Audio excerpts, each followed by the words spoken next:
The desert wind was merciless, carrying dust that stung her eyes and cut her throat dry.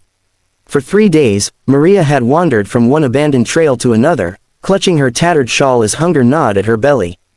By the time she stumbled into Dry Creek, she had nothing left, no family, no coin, not even the strength to beg. Desperation drove her to a decision she thought would kill what little dignity remained. She offered the only thing she still had, her untouched innocence, in exchange for bread. The rancher who found her wasn't the sort she expected. Luke Carver was no stranger to hardship, his hands scarred from years of taming land that fought back harder than any outlaw.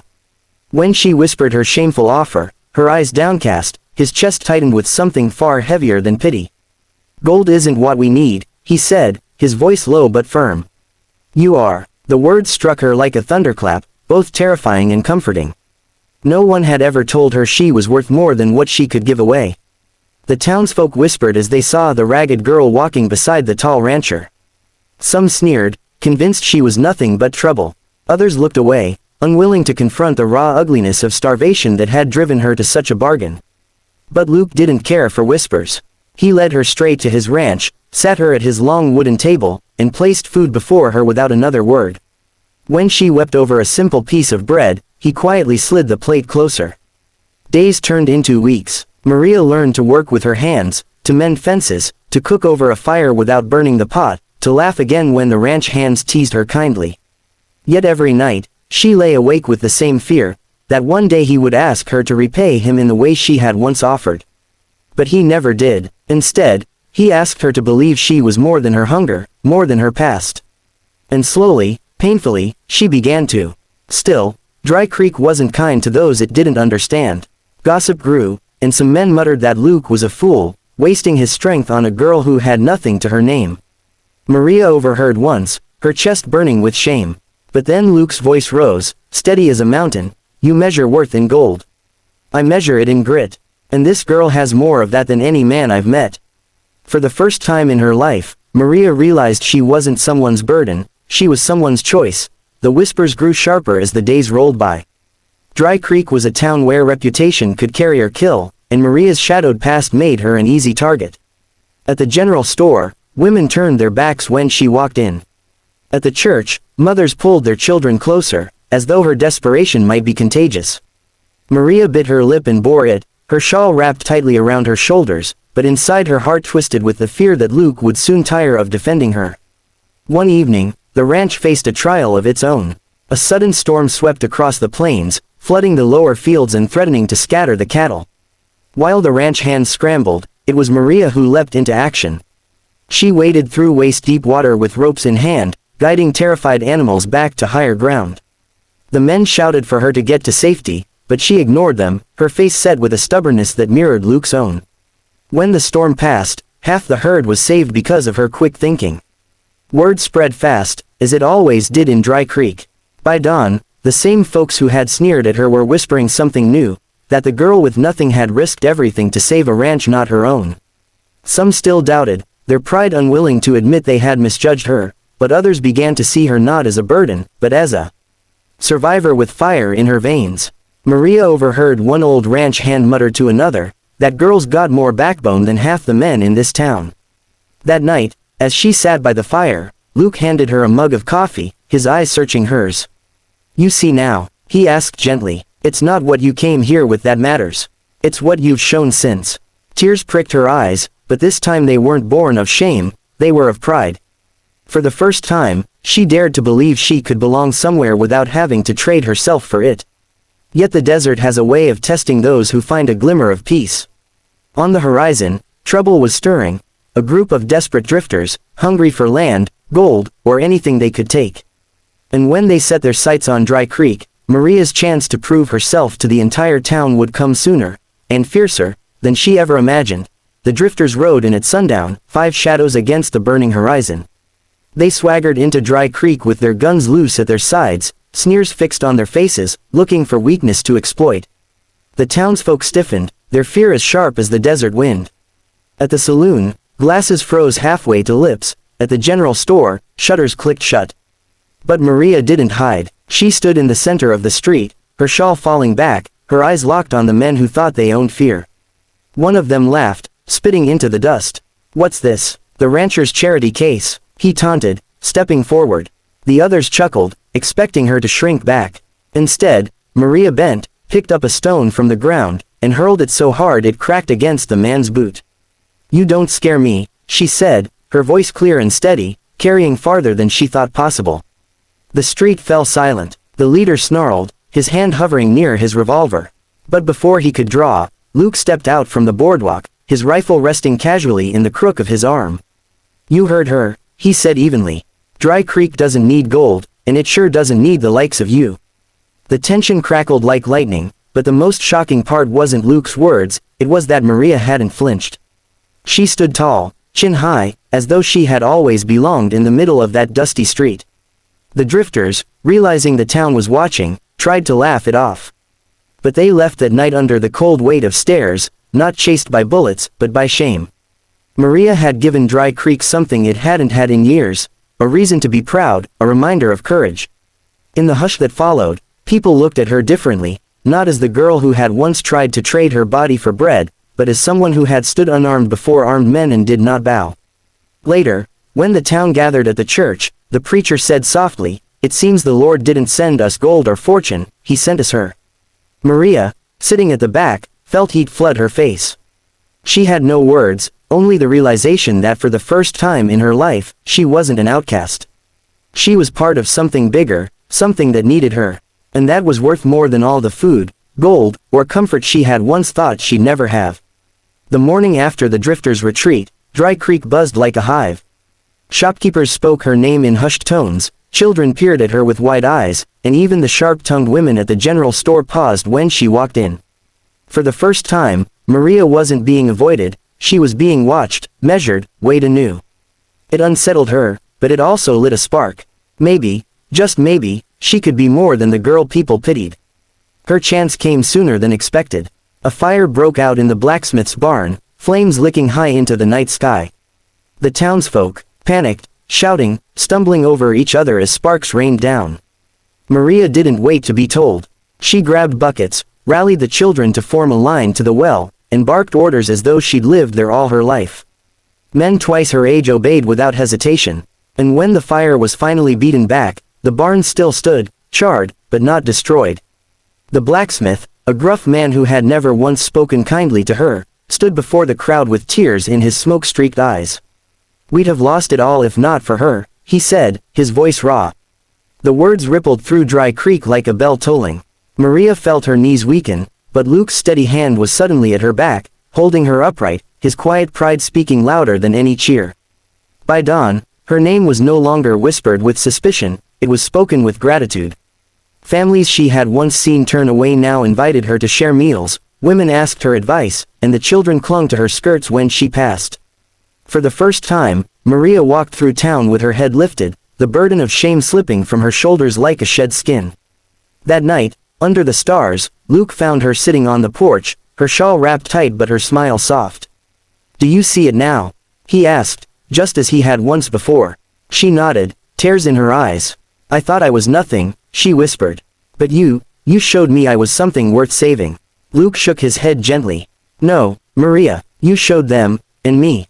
You saved yourself." The days that followed were quieter, but something had shifted in the rhythm of the town, and in the space between Maria and Luke. He still worked long hours on the ranch, his calloused hands never idle, but more and more she found herself by his side, learning the land, tending the animals, understanding the heartbeat of the life he had built. She didn't feel like a burden anymore, she felt like a partner. One evening, after the herd had been brought in and the sun melted into a wash of gold and crimson across the hills, Luke lingered by the fence. Maria joined him, the silence stretching comfortable between them. At last, he spoke, his voice low, steady. "When I found you that night, hungry and desperate, I thought I was the one giving you a chance. But maybe it was the other way around.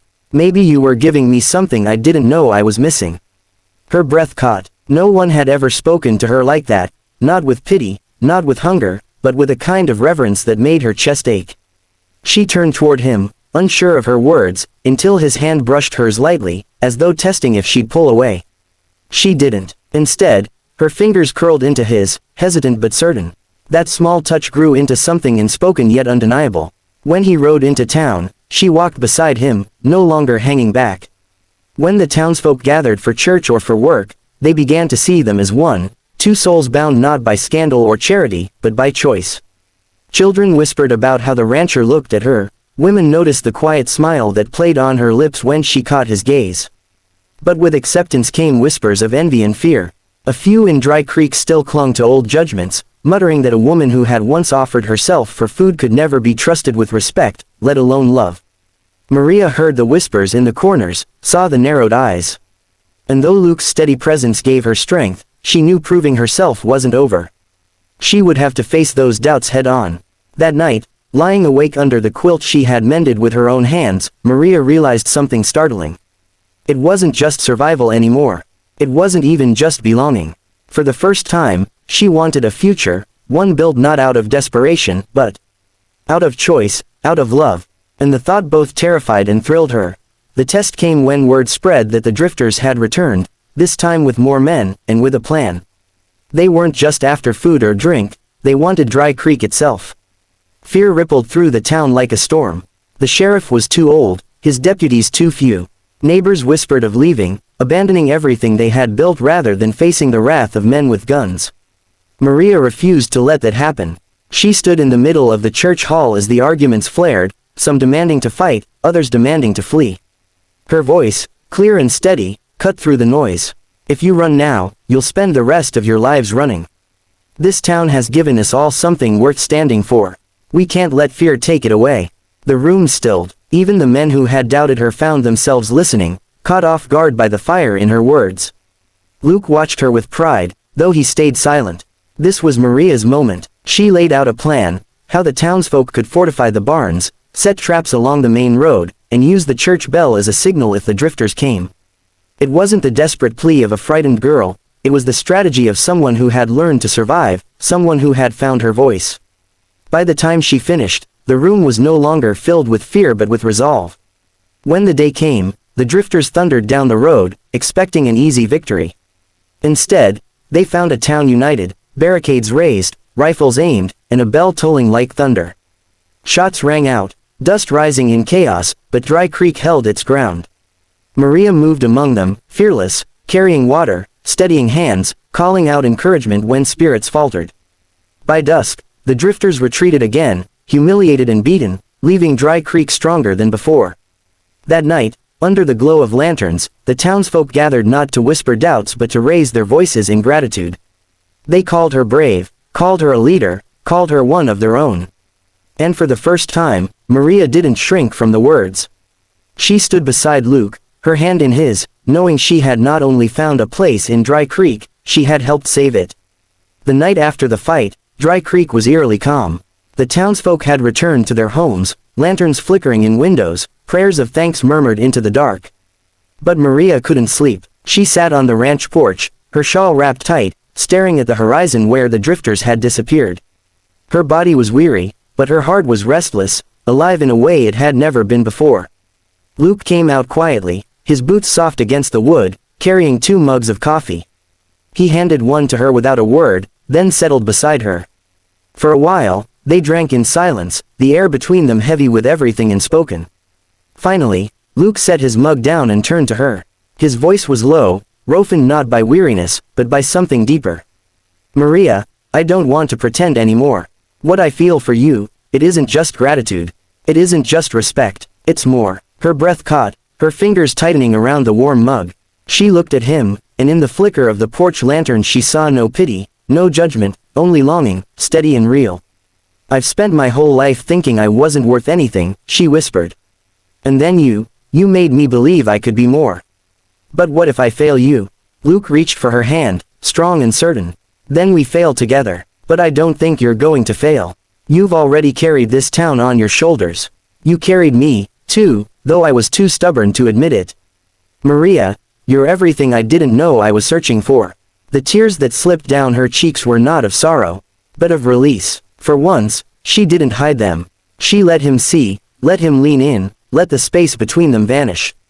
His lips brushed hers, gentle at first, then surer, as though sealing a vow neither of them needed words to speak. In that moment, under the wide western stars, the broken girl who once bartered herself for bread was gone. In her place was a woman who had found love, respect, and a home worth fighting for. Inside, the fire burned low, the ranch quiet. Outside, the prairie stretched endlessly, full of promise. For the first time in her life, Maria wasn't just surviving, she was living. And she knew she didn't have to do it alone anymore. The weeks after that night slipped by like a dream. Maria no longer walked into town as an outsider, she walked as someone claimed, cherished, and respected. Luke's hand often found hers without hesitation, and the townsfolk noticed, not with suspicion anymore, but with quiet approval. The preacher nodded to her when she passed, the blacksmith offered free repairs, and children ran to greet her as if she'd always been theirs. Luke's ranch, once a place of loneliness, began to change too. Maria filled it with warmth in ways Luke hadn't realized were missing. Curtains she stitched swayed gently at the windows. Bread baked in the small oven filled the air with scents that reminded him of family. And at night, when the fire burned low, she and Luke spoke not just of the day's work, but of dreams, expanding the herd, building another barn, maybe even starting a family. The thought no longer frightened Maria. It stirred something deep, a longing she'd buried for years. One Sunday, the townsfolk gathered at the church not just to pray but to witness something they hadn't expected so soon. Luke stood tall at the altar, his eyes never leaving Maria as she walked toward him, her shawl wrapped around her shoulders like a veil. There were no grand dresses or fancy flowers, just a town that had once doubted her now standing together to bless her union. When the preacher spoke the final words, Luke kissed her with the certainty of a man who had found the missing half of himself. That night, Dry Creek was alive with celebration. Fiddles played, boots stomped against wooden floors, and laughter carried into the starry sky. Maria danced with children tugging at her hands, with neighbors who had once turned away, and finally, with Luke, who held her close as though the world itself had melted away. For the first time in her life, Maria didn't just feel wanted, she felt chosen. But even as joy blossomed, the prairie whispered its warning. A life in the West was never without hardship.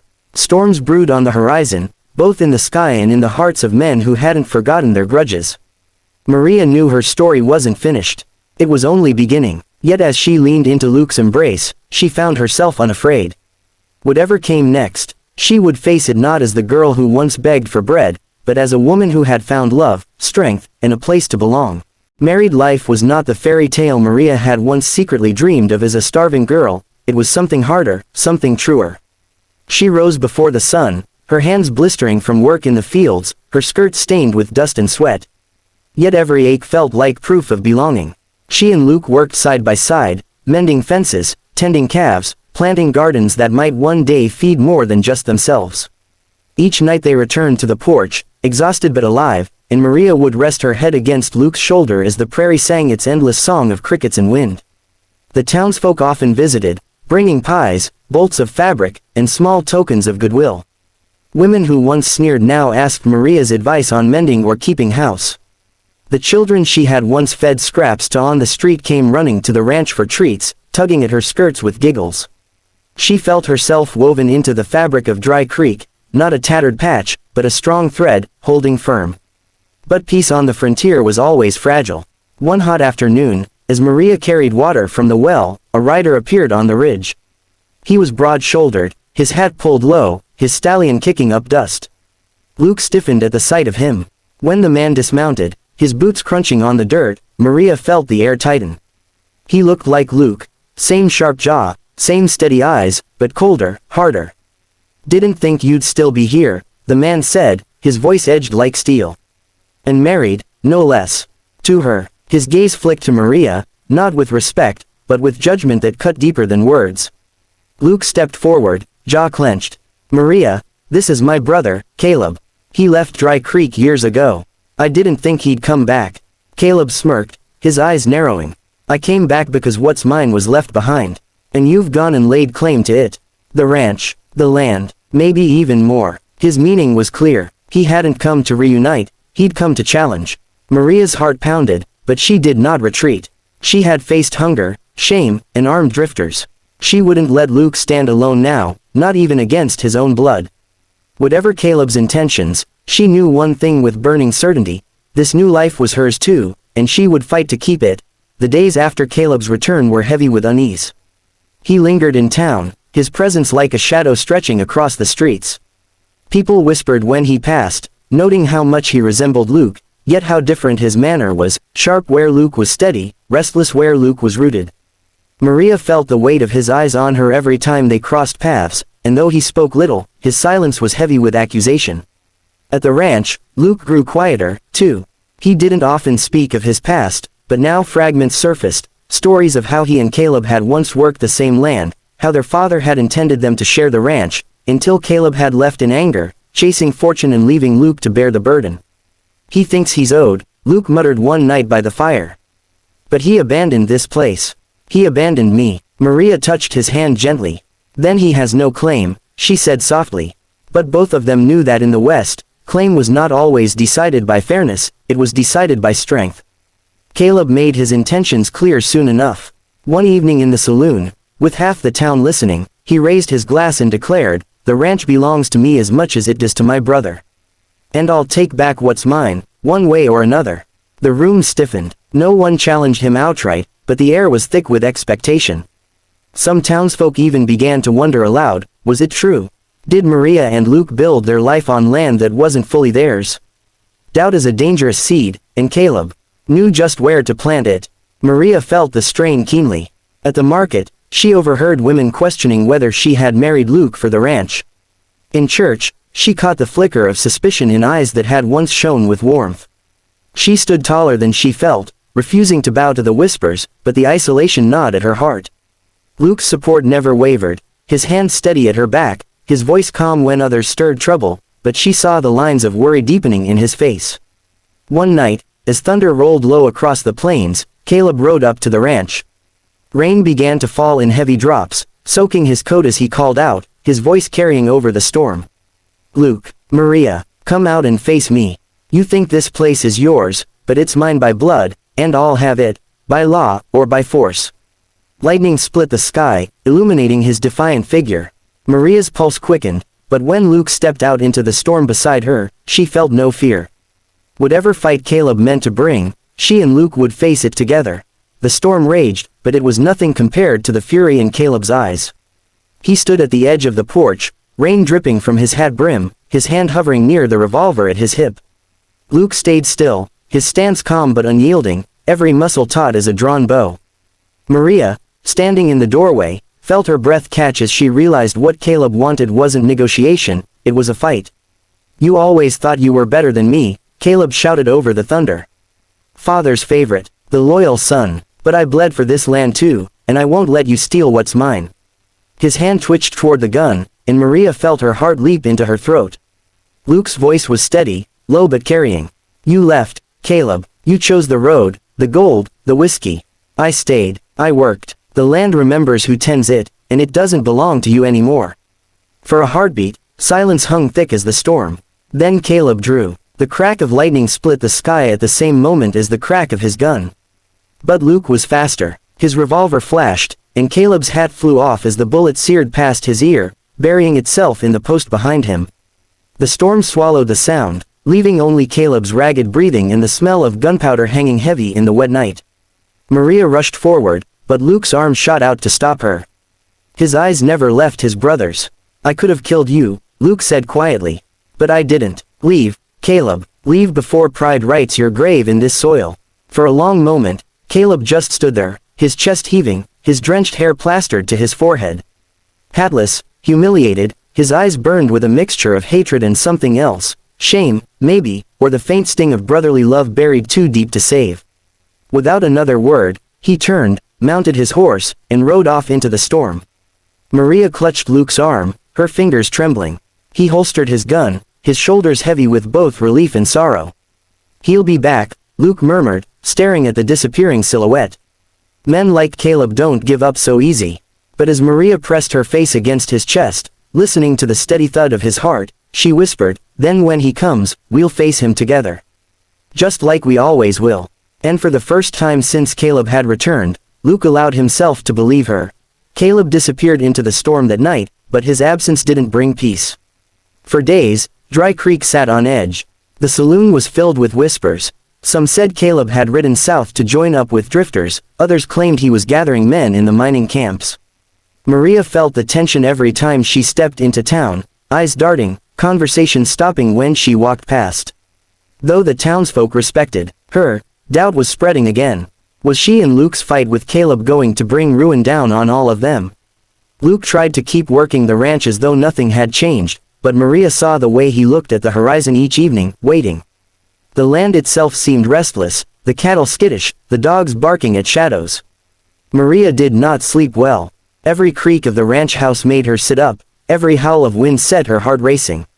The answer came one blistering afternoon.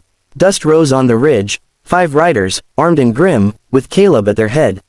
Maria froze where she stood in the yard, the wash basin slipping from her hands and spilling water into the dirt. Luke stepped out of the barn, rifle already in his grip. The air between the brothers was heavy as the riders halted, their horses snorting and pawing at the ground. "I gave you a chance," Caleb called, his voice carrying like iron.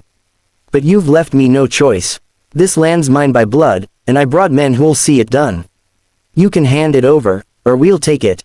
The men at his side shifted, their rifles gleaming in the harsh light. Maria's stomach knotted, but she felt something rise in her chest that was stronger than fear. She stepped forward, standing beside Luke, her chin high. "This ranch isn't just land," she said, her voice steady. "It's our home, and you'll have to burn it to the ground before I give it up."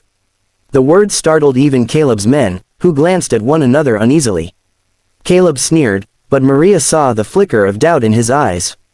Luke raised his rifle, his tone calm and final. "Then it ends here, brother. You brought war to Dry Creek, don't expect to leave untouched." The standoff stretched long, the sun beating down, sweat glistening on every brow.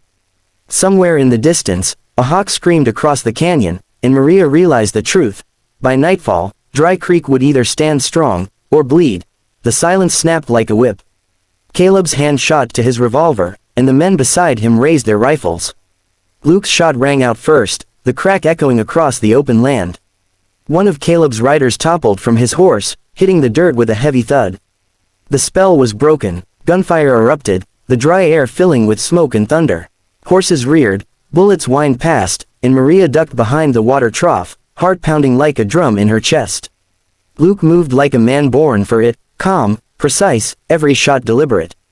He fired from the barn door, then slipped behind the wagon, never staying still long enough to be marked. Caleb's men weren't so steady, they shouted, cursed, firing wild into the yard. Splinters flew from the porch as bullets tore through wood, and Maria pressed her back to the rough boards, her hands shaking. But fear didn't hold her long. Gritting her teeth, Maria darted inside the house, yanking open the old chest Luke kept by the fireplace. Inside was the shotgun he'd once taught her to use. Her hands trembled as she loaded it, but her eyes burned with a fire she didn't recognize in herself. When she burst back outside, she wasn't the starving girl who had once begged for scraps, she was a woman protecting her home. Caleb caught sight of her and snarled, "Stay out of this, Maria. This is between brothers." But Maria raised the shotgun, her voice steady though her body shook. "No, Caleb, this is between right and wrong." The blast roared, and another of his men was thrown from his saddle, the force knocking Maria back against the porch. Smoke curled from the barrel, but she stood her ground. The fight raged, dust and fire choking the air. Luke reloaded in a crouch, sweat dripping into his eyes, while Caleb cursed, urging his dwindling men forward. But Maria saw it, hesitation. The certainty Caleb carried was crumbling under the weight of her defiance, Luke's resolve, and the stubborn refusal of the ranch to break. When the smoke cleared for a heartbeat, Caleb locked eyes with her across the yard. His revolver wavered. Rain had taken him once, but now it was something else, her. Maria, the woman he couldn't scare, couldn't shame, couldn't erase. For the first time, Caleb faltered. And in that moment, Maria knew the battle wasn't just for the land, it was for the soul of a man who might already be lost. The gunfight raged hotter than the noonday sun, the yard torn with smoke, dirt, and flying splinters. Maria reloaded as quickly as her shaking hands would allow, every nerve screaming, but she refused to let herself fall. Luke crouched low behind the wagon, his shots clean and steady, but even he was outnumbered. Caleb's men pressed forward, their curses filling the air, their bullets chewing holes in the porch beams.